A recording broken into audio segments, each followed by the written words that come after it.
Bismillahirrahmanirrahim. Assalamualaikum warahmatullahi wabarakatuh. Selamat pagi, Waalaikumsalam salam warahmatullahi sejahtera. wabarakatuh. Pagi. Selamat pagi, salam sejahtera bagi kita semua. Yang terhormat, Wakil Dekan 3 Fakultas Pertanian. Yang terhormat, Ketua Jurusan Kelautan dan Perikanan Fakultas Pertanian. Yang terhormat, Koordinator Prodi Ilmu Kelautan. Yang saya hormati, Bapak Ibu pemateri webinar. Yang saya hormati, pengurus Himala dan panitia pelaksana yang sampai saat ini tetap konsisten dalam menuntaskan amanah perjuangan demi kemaslahatan bersama. Tak lupa juga yang saya sayangi seluruh peserta webinar pada kesempatan kali ini. Puji syukur saya panjatkan kepada Allah Subhanahu wa taala serta selawat Nabi yang wajib untuk dilantung tahdukan kepada baginda besar Nabi Muhammad SAW. Tidak banyak yang ingin saya sampaikan pada kesempatan kali ini, tapi izinkan saya untuk menyampaikan beberapa hal terkait webinar kali ini. Sudah kita ketahui bersama bahwasanya Indonesia sedang berada di zona tidak baik-baik saja. Karena semenjak ramainya isu COVID-19 serta dampak yang terjadi pada masyarakat, begitupun dengan mahasiswa, sangat luar biasa. Artinya di sini mahasiswa dituntut untuk lebih peduli dan aktif terhadap lingkungan, kesehatan, begitupun dengan pendidikan.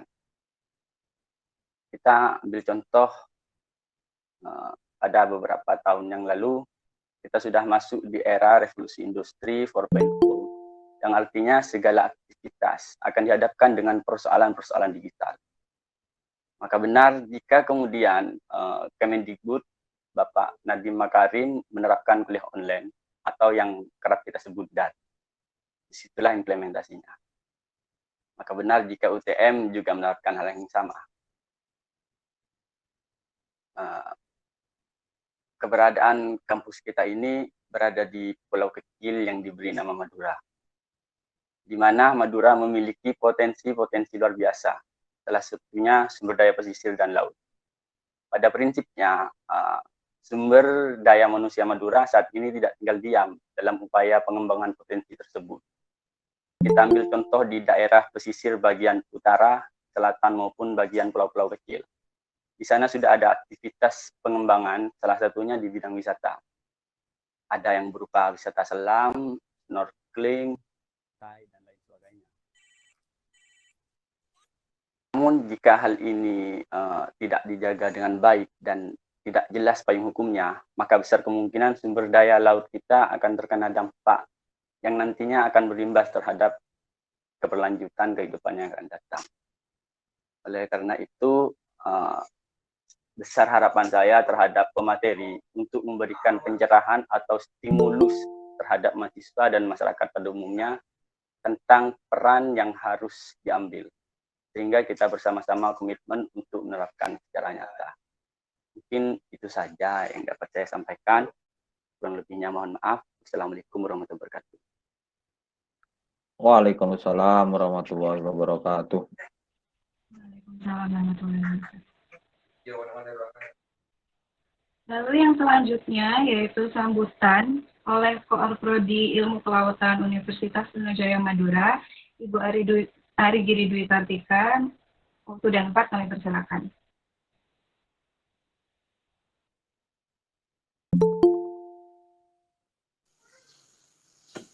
Baik, Assalamualaikum warahmatullahi wabarakatuh. Waalaikumsalam warahmatullahi wabarakatuh. Alhamdulillahirrahmanirrahim. Puji dan syukur kita panjatkan kehadirat Allah Subhanahu wa taala karena berkat rahmat, hidayah serta nikmatnya kita masih bisa berkumpul walaupun secara online. Semoga tidak menyurutkan semangat gitu ya. Walaupun nggak ketemu secara langsung tapi kan bisa via video call gitu ya. Salawat serta salam tak lupa kita curahkan kepada uswatun hasanah kita Nabi Muhammad SAW beserta keluarga, sahabat, dan para ulama. Baik, di hari yang sangat bahagia ini gitu ya, alhamdulillahirrahmanirrahim, Himala mulai memunculkan kegiatannya gitu ya, walaupun secara offline kita tidak bisa mengadakan kegiatan gitu ya, tapi alhamdulillah ternyata walaupun secara online masih ada semangat untuk melaksanakan kegiatan tersebut gitu ya. Harapan Ibu gitu ya dari kegiatan ini gitu ya menjadi menambah pengetahuan bagi peserta gitu ya, terutama para peserta tentang pariwisata, terutama pariwisata Madura di era pandemi. Karena kita tahu sendiri gitu ya, dampak dari pandemi ini sangat meluas gitu ya. Tidak hanya di sektor yang mungkin di sektor pendidikan aja gitu ya, tapi juga di sektor ekonomi terutama di bidang pariwisata. Nah, semoga dari kegiatan ini gitu ya, kita jadi lebih tahu gitu ya pengelolaan pariwisata di masa pandemi itu seperti apa. Itu saja yang bisa saya sampaikan. Saya kembalikan lagi ke MC. Wassalamualaikum warahmatullahi wabarakatuh. Waalaikumsalam warahmatullahi wabarakatuh. Waalaikumsalam warahmatullahi wabarakatuh. Lalu selanjutnya sambutan oleh Wadek 3 Fakultas Pertanian pada Bapak Ahmad Farid. Kami persilahkan. Terima kasih, Mbak. Assalamualaikum warahmatullahi wabarakatuh. Waalaikumsalam warahmatullahi wabarakatuh. Alhamdulillah, pada hari ini kita bisa berkumpul ya, berdiskusi terkait dengan pengelolaan sumber daya pesisir dan laut Madura di era pandemi gitu ya, temanya seperti itu. Yang kedua, saya ucapkan terima kasih kepada narasumber, 3 narasumber pada hari ini, yang saya kira 3 narasumber ini sangat kompeten untuk memberikan kemudian wacana-wacana baru terkait pengelolaan pesisir dan laut di Madura. Terima kasih kepada Pak Randy dari Dinas Kelautan dan Perikanan, ya, Dinas Kelautan dan Perikanan Provinsi, Pak Agus Ramadan dan Bu Inisa Fitri, yang pada hari ini sudi dan bersedia berbagi dengan teman-teman mahasiswa. Ya. Saya kira ini kesempatan yang baik untuk adik-adik mahasiswa untuk berdiskusi dan mendapatkan wacana-wacana baru terkait pengelolaan sumber daya pesisir dan laut di Madura, terutama strategi apa di saat ini di era pandemi ya. Saya tidak akan berbicara banyak karena waktu kita efisiensi, karena sudah banyak sambutan tadi ya. Saya kira kita bisa dimulai. Kalian saya membuka dengan ucapan Bismillahirrahmanirrahim, kegiatan webinar pengelolaan pesisir dan laut Madura di era pandemi. Dengan ini saya buka. Terima kasih. Bila taufiq wal hidayah. Wassalamualaikum warahmatullahi wabarakatuh. Waalaikumsalam warahmatullahi wabarakatuh. Baik, kita akan memasuki ke acara inti, yaitu pemaparan materi tentang pengelolaan dan pengendalian efektif sumber daya laut dan pesisir Madura di masa pandemi. Dan saya di sini Erika Quratul Aini sebagai moderator. Baik, saya akan membahas sedikit tentang pengelolaan dan pengendalian efektif sumber daya laut dan pesisir Madura di masa pandemi. Seperti yang kita tahu, di masa pandemi ini banyak sekali sektor yang istilahnya terdampak. Tidak hanya sektor ekonomi dan sektor yang lain, tapi tentu dengan sektor yang akan kita bahas kali ini, yaitu di sumber daya lautnya. Nah, nanti dengan 3 pemateri yang sangat luar biasa ini, kita akan membahas tentang hal tersebut, bagaimana strategi, terus cara-cara pengelolaannya, dan mari kita awali.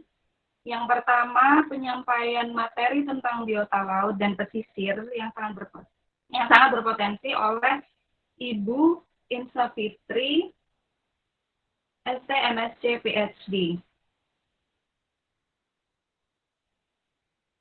Nah, pada kali ini kami persilakan untuk Ibu Insa Fitri ST MSc PhD untuk memaparkan materinya.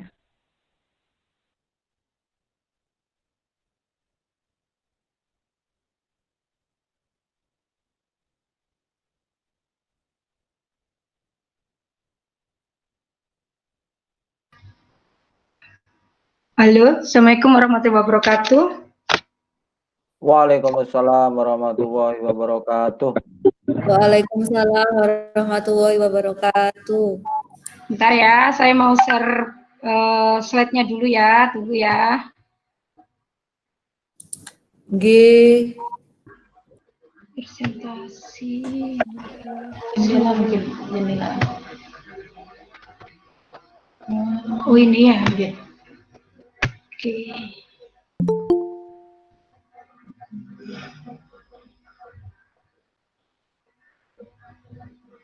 Oke. Langsung gitu ya. Enggak mau ya. Sharingnya. Ini.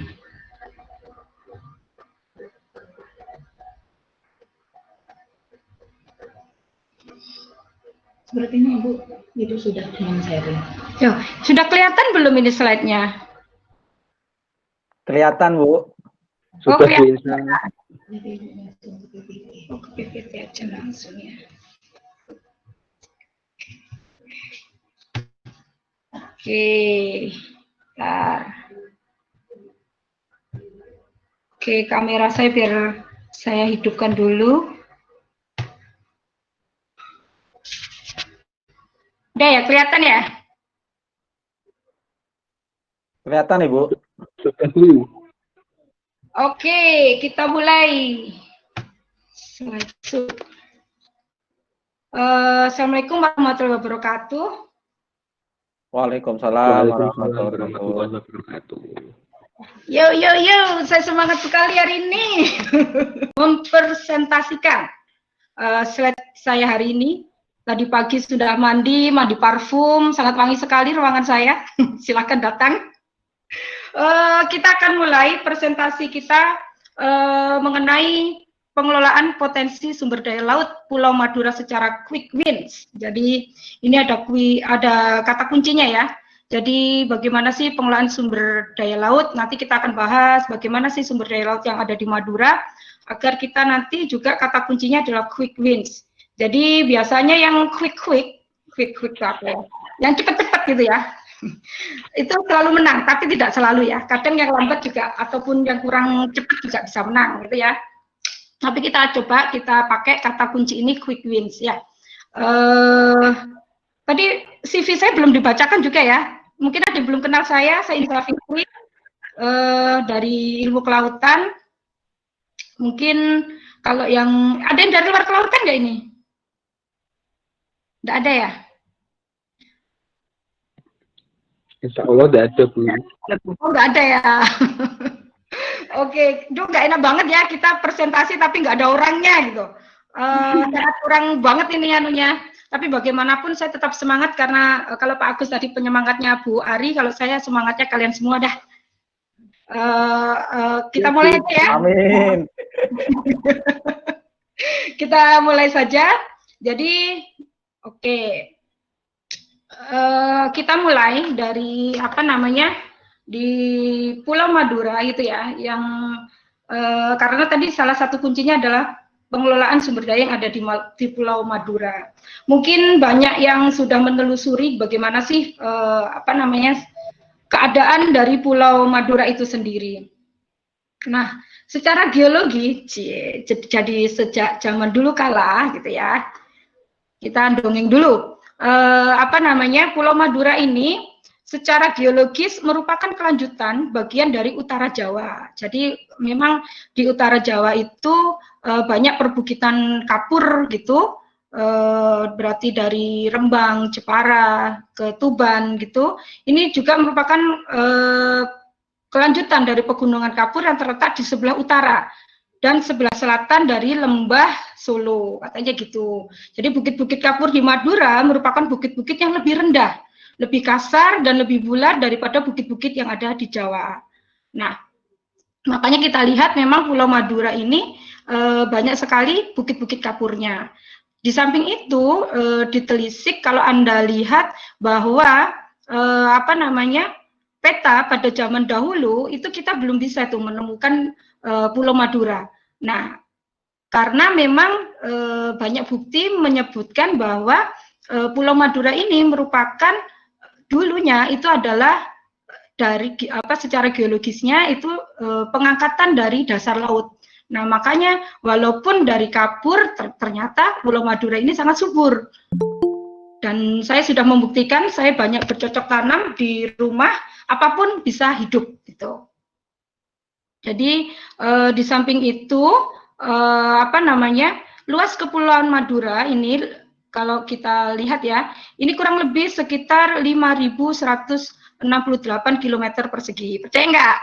Nggak percaya nanti diukur sendiri ya. Atau nanti bisa dilihat di beberapa sumber yang ada ya. Atau kurang lebih 10% dari luas daratan Jawa Timur. Nah, hanya 10%-nya.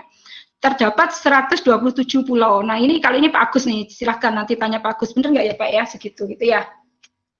Di samping itu, Pulau Madura terkenal juga dengan tambak garamnya. Nah, ini dimiliki sebanyak 4.572 petak, kalau nggak salah ya, dengan wilayah-wilayah utama penghasil garam antara lain di Sumeneb, Pamekasan, dan Sampang. Di Bangkalan ada juga sih sedikit gitu. Nah, di samping itu Madura memang dikenal bermusim kering lebih panjang gitu ya. Makanya dikenal sebagai Pulau Garam. Tidak banyak sungai dan sumber air tawar. Di samping itu daratan Madura relatif datar di sisi selatan dengan daratan tinggi itu ada di tengah. Nah, kalau Anda sudah berkeliling Madura akan mengiyakan itu. Dan pantai utara yang berbeda ketinggiannya. Nah, suhunya itu reratanya adalah 26,9 derajat Celcius, suhu rata ini. Dengan kemarau panjang antara 5 sampai 4 bulan. Tapi sekarang dikenal sebagai ini ya, tahun ini tahun basah katanya ya. Akan ada banyak hujan, katanya begitu. Tapi nggak tahu juga ya, coba nanti kita lihat aja. Nah, ini secara administrasi pulau yang ada di Madura ini salah satunya adalah Pulau Kabupaten Sumeneb. Nah, kalau secara koordinat kita lihat sudah ada di slide jumlah pulau, beberapa pulau besarnya ada Kepulauan Kangean, Kepulauan Masa Lembo. Setelah itu luasnya sudah ada. Puncak tertinggi itu ada di Bukit Geger. Sudah ke sana kan ya? Ada di Bukit Payudan juga. Nah, ada populasinya per 2013 ini ya, kurang update. Ini ada 3.647 sekian. Kepadatannya 706 per kilometer persegi. Nah, kelompok etniknya ini adalah Madura, dari suku Madura. Tapi sekarang sudah banyak ya beberapa suku yang tinggal di Madura. Nah, itu sekelumit tentang Pulau Madura sendiri. Nah, secara geologis ini tadi sudah ya kita lihat di sini memang perpanjangan dari perbukitan yang ada di Jawa di bagian utara. Nah, sebelum kita masuk mengenai pengelolaan sumber daya kelautan sendiri, kita lihat konsep kunci dalam sumber daya hayati laut. Jadi yang pertama, lingkungan laut ini mendukung kelimpahan kehidupan yang beragam. Nah, sangat beragam sekali. Anda bisa lihat beberapa kelimpahan dan keanekaragaman dari gen, dari dari spesies, belum lagi keanekaragaman populasi, komunitas, ini sangat beragam sekali. Karena memang kompleks, kehidupan di laut sangat kompleks. Karena memang yang kedua, organisme laut ini dibentuk oleh lingkungan dan interaksi mereka. Jadi ada interaksi biotik dan abiotik yang di sini memang sangat-sangat kompleks. Kalau Anda sudah mendapatkan biologi laut, ekologi laut, ini Anda akan paham. Di samping itu, nanti yang ketiga, konsep kuncinya adalah lingkungan laut terdiri dari hubungan dinamis dan kompleks antara organisme dan ekosistem. Makanya di sini ada interaksi antara lingkungan laut dan organisme, ada interaksi biotik dan abiotik, dan hubungan dinamis yang kompleks. Nah, di sini akan menimbulkan berbagai kelimpahan dan keanekaragaman hayati. Nah, apalagi Indonesia sebagai pusat keanekaragaman hayati mempunyai mega biodiversity yang ada di dunia ini, kita memang juara, gitu ya. Nah, kata kunci yang kedua itu adalah quick wins. Nah, apa sih quick wins? Itu aduh saya dilihat oleh ini nih, oleh atasan saya ini tadi malu. Ada tamu. Oke, quick wins. Hasilnya ini bisa cepat dirasakan dalam waktu yang cepat. Nah, maksudnya begitu. Nah, konsekuensinya ini adalah ketersediaan dana yang relatif murah, harus begitu ya. Juga teknologi yang dikuasai rakyat. Dan yang ketiga, hasilnya cepat dan menguntungkan. Kan seperti itu. Makanya di sini saya angkat quick wins gitu ya. Nah, untuk menuju ke sana, sebenarnya bagaimana sih sumber daya laut yang ada di Pulau Jawa? Ini saya sampai jam berapa ini alokasi waktunya? Panitia? Untuk alokasi waktunya sampai jam 10.00 Bu Insa. Oke, kayaknya sebelum jam 10 akan selesai nih. Karena saya terbiasa ngomong cepet ya. Kita lanjutkan ya.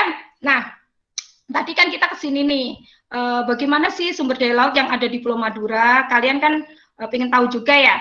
Dan sebenarnya banyak sekali penelitian yang sudah dilakukan oleh dosen-dosen, oleh teman-teman. Dan ini saya ambil hanya beberapa ya, studi case potensi yang ada. Hanya sebagian kecil. Karena nanti kalau semuanya kita tampilkan, nggak kuat juga ini. Slide-nya ini sudah besar sekali. Tadi saya ngirim ke panitia aja sampai nggak bisa ini ya. Itu sebagai ini apa namanya alasan aja ya. Modus-modus. Oke, beberapa studi kasus potensi yang ada itu kita lihat ya. Ini penelitian kami ya tentang persen penutupan contohnya ini, tapi mungkin ada update ini dari Pak Agus yang kemarin baru apa namanya mengarungi lautan di sana ya. Jadi persen penutupan karang di Pulau Kangean ini salah satu contohnya. Waktu itu kita mengambil di Sapeken, Sepanjang, Sapungkur, Paliat, dan Kangean. Jadi di kolom kiri itu ada lokasinya, dan kita bedakan antara daerah Windward dan Leeward. Di sini ada beberapa perbedaan memang. Dan kita bedakan lagi antara kedalaman 3 meter dan 10 meter, di mana itu mewakili kedalamannya untuk 3 meter itu adalah di daerah yang dangkal, tapi dangkal untuk ini ya, untuk ekosistem terumbu karang. Kalau mungkin kalau apa namanya 10 meter ini dianggap masih dangkal ya untuk apa namanya pembagian kedalaman lautan secara umum. Tetapi untuk terumbu karang 10 meter itu sudah mewakili untuk perairan yang dalam, karena memang terumbu karang sangat membutuhkan sinar matahari sebagai konsekuensi hubungan simbiosisnya, mutualismenya dengan zooxanthelas. Nah, di sini Anda bisa lihat bahwa kategori persen penutupan terumbu karang yang ada di Pulau Kangean di 5 pulau ini dari kategori rusak, cukup, dan baik gitu. Nah, di sini yang menarik bahwa pada persen penutupan karang pada kedalaman 3 meter ini lebih besar daripada persen penutupan pada kedalaman 10 meter tapi di daerah Windward. Sedangkan pada daerah Leeward kebanyakan memang 10 meter ini malah lebih besar. Nah, ini sangat menarik ya untuk dikupas. Nah, itu salah satunya apa namanya data persen penutupan terumbu karang di Pulau Kangean. Nah, kalau Anda ingin lihat, ini adalah petanya living corals-nya ada di mana, sand dan dead coral ini sudah kita petakan. Selanjutnya ini kalau ingin tahu bagaimana sih persebaran dari klorofil, konsentrasi klorofil A, ini adalah petanya. Nah, selanjutnya yang menarik lagi dari beberapa penelitian teman-teman ini saya kelompokkan menjadi beberapa hubungan ekosistem dan kelimpahan biota laut di Pulau Madura. Nah, ini ada penelitiannya, ini berarti kakak kelas Anda ya, senior Anda, Muslimin 2017, kelimpahan ikan Chaetodon nide, tahu ya Chaetodon atau ikan KPKP, butterfly fish kalau nggak salah ya, ini di Pulau Gili Raja, Madura. Nah, persen penutupan karangnya ini ada 2 lokasi, ada Lombong dan Jate, juga 3 meter dan 10 meter masing-masing.